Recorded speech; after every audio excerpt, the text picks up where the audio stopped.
Know George Lucas for Star Wars. But years before lightsabers, he made a cold, strange film that almost ended his career.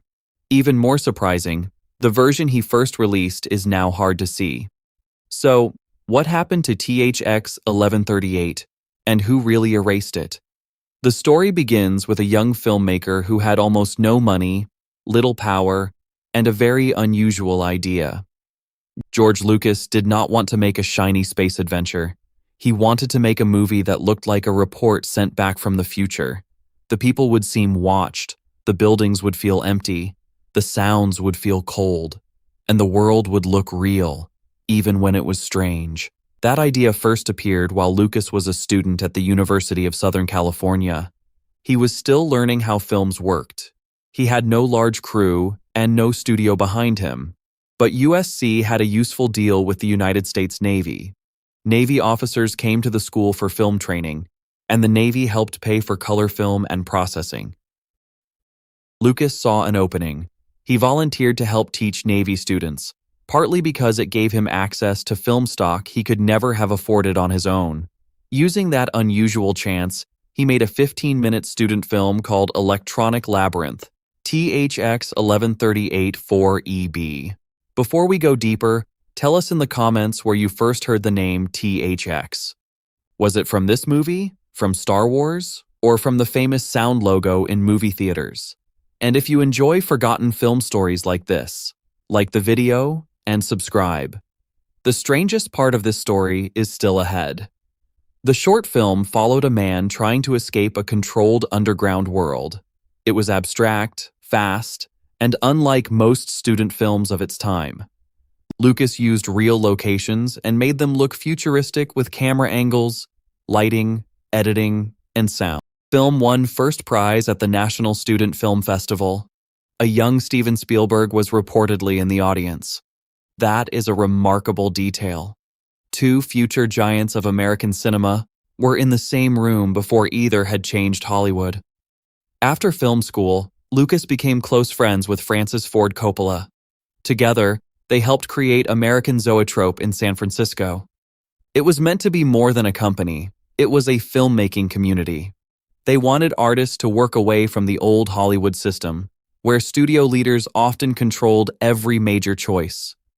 Coppola convinced Warner Brothers to support a 7-picture plan. THX 1138 would be the first movie. It sounded like a dream. But the dream quickly became difficult. Lucas had a strong visual idea, but the script needed work. Walter Murch, who would later become famous for editing and sound, helped shape the screenplay. Lucas, Murch, and others worked quickly because production was moving forward. The budget was extremely low for a science fiction feature. It was set at about $777,777.77. That strange number has become part of the film's legend. Lucas briefly thought about shooting in Japan. Coppola liked the idea, but the budget made it impossible. So, Lucas used the San Francisco Bay Area as the future. This choice became one of the movie's greatest strengths. Instead of building expensive sets, the crew filmed inside unfinished BART tunnels.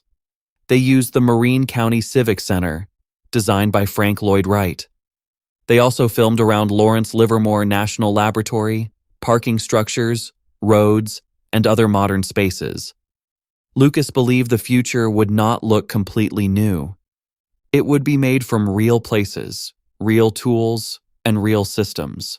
A hallway did not need flashing space lights. It only needed to be filmed from the right angle. A parking garage could become a giant underground city.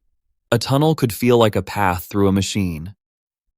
He hired camera operators with documentary experience. He did not want the smooth, perfect look of a normal studio film. He wanted images that felt stolen, observed, or recorded by security cameras. That style matched the story. 1138 takes place in a society where people are controlled by rules, medicine, machines, and constant watching. Citizens have numbers instead of normal names. Their work is repeated every day. Their feelings are pushed down. Even their private lives are managed by the state. Robert Duvall played THX, a worker who slowly begins to wake up from this system. Duvall was not yet the famous actor he would become. He brought a quiet, tired feeling to the role. THX is not a loud action hero. He is confused, afraid, and slowly learning that his life. Maggie McComey played LUH, the woman who helps change him. She was found in a small San Francisco theater. According to the production story, she went through several auditions before being told she had the role while eating lunch. Every major actor had to shave their head. This made the people look alike. It removed fashion, age, and social clues. It also made the world feel more controlled. In this society, even the human body seemed owned by the system. But Lucas needed hundreds of bald extras, and he could not afford normal casting costs. The production contacted Synanon, a local group that had started as a drug rehabilitation program. Many of its members already had shaved heads because of the group's rules. They agreed to appear in the film for about $30 a day. Years later, Synanon became known for harsh control and violent behavior. That makes its place in THX 1138 feel deeply strange. A film about people trapped inside a controlling system used real people from an organization that later became a frightening example of control. The movie's production was not only strange, at times, it was dangerous. The car chase used Lola T70 racing cars. These were serious machines connected to real racing history. In the tunnels, they could reach around 140 miles per hour. The spaces were narrow, dark, and not designed for movie chases. Some shots placed cameras inside or close to the cars. The speed made the scene feel real, because much of it was real. There was no computer-created tunnel, no digital car, and no safe virtual camera. The motorcycle stunt became one of the best-known stories from the set. Stuntman Duffy Hamilton rode toward a ramp and scaffold at high speed. Crew members thought the setup looked too tall and too risky. When Hamilton hit the ramp, he flew upward, nearly reaching the ceiling. The motorcycle came down hard, and for a moment, people feared he had been badly hurt. The crew rushed toward him. According to the story, when his mask was removed, Hamilton looked at Lucas and joked about whether the shot had been spoiled. It was a wild moment, and it showed how far the production pushed practical filmmaking. While Lucas shaped the images, Walter Murch shaped the sound. The sound of THX 1138 is one of the main reasons the film still feels modern. Murch did not treat sound effects as simple background noise. He used them almost like music. Machines hum, voices repeat, alarms echo, and distant messages seem to come from everywhere. Sometimes the music feels like a sound effect. Sometimes the sound effects feel like music. The viewer is never fully comfortable. Murch used a method later called worldizing. He would play a recorded sound through speakers in a real room and record it again. This added natural echo and distance. The result felt as though the sound truly existed inside the location. Endless white prison, Murch changed tape speeds to create the feeling of a huge acoustic space. The area looks empty, but the sound makes it feel even larger. It seems to stretch far beyond what the eye can see. The white prison is one of the film's most famous images. There are almost no walls, no clear corners, and no visible end. People appear to float inside a blank world. It is simple but very powerful. Lucas wanted the film to feel mysterious. He later described the idea as making a film from the future, not simply a film about the future.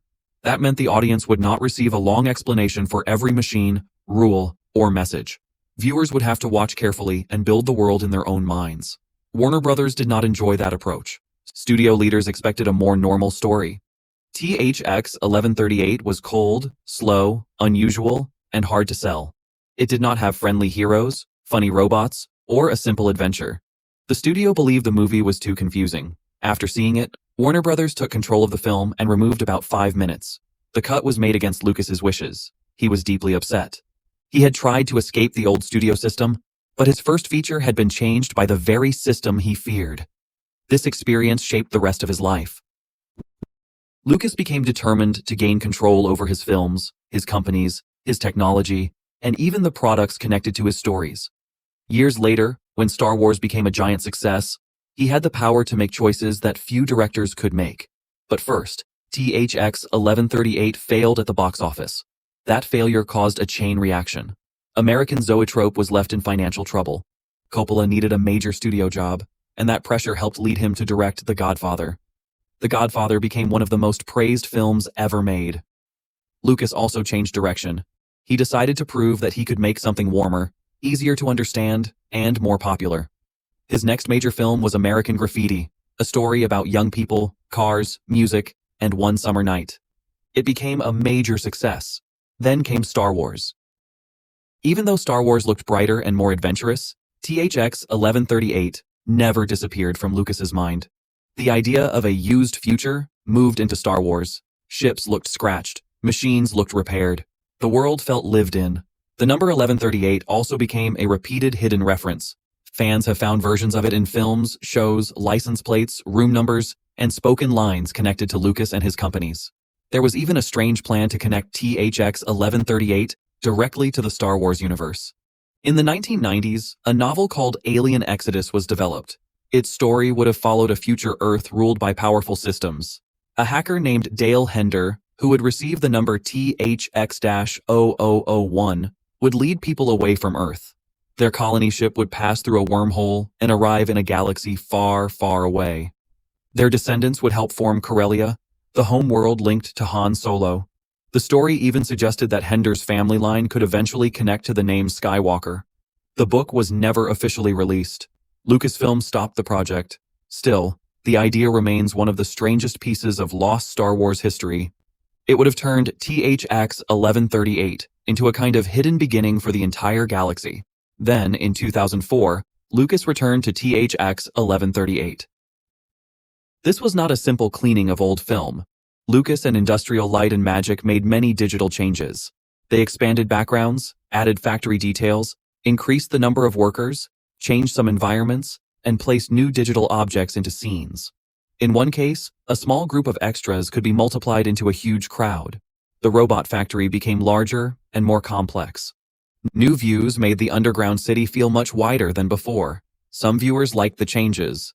They believed Lucas was finally able to show the world he had imagined in 1971, but could not afford to create. Other viewers strongly disagreed. They felt the original film worked because it was limited. The empty areas, narrow locations, and plain designs made the world feel trapped and controlled.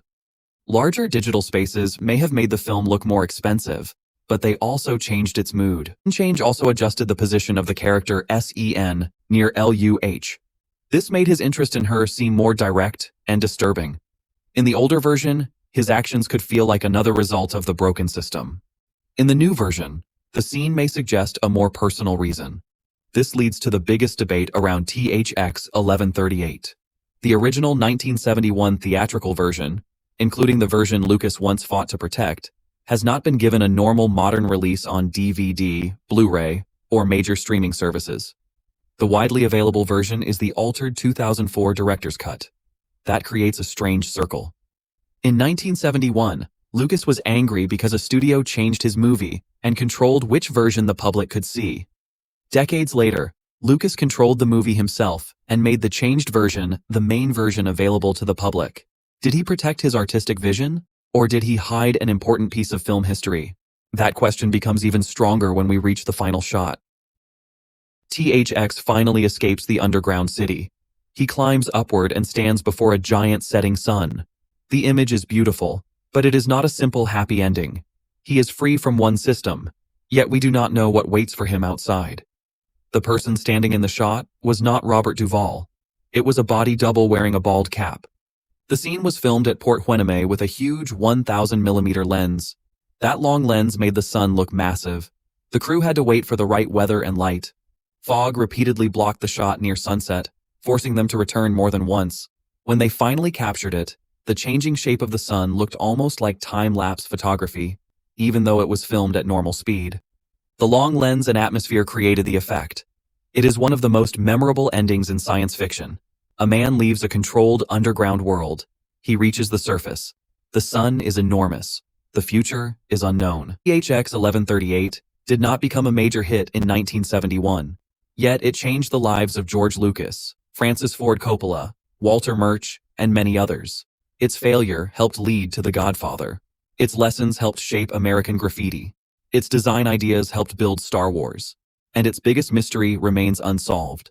Should the creator of a film have the final right to replace an older version? Or should the original always remain available as part of history? THX escaped his underground prison, but the original film may still be trapped inside one. That is the strange legacy of THX 1138.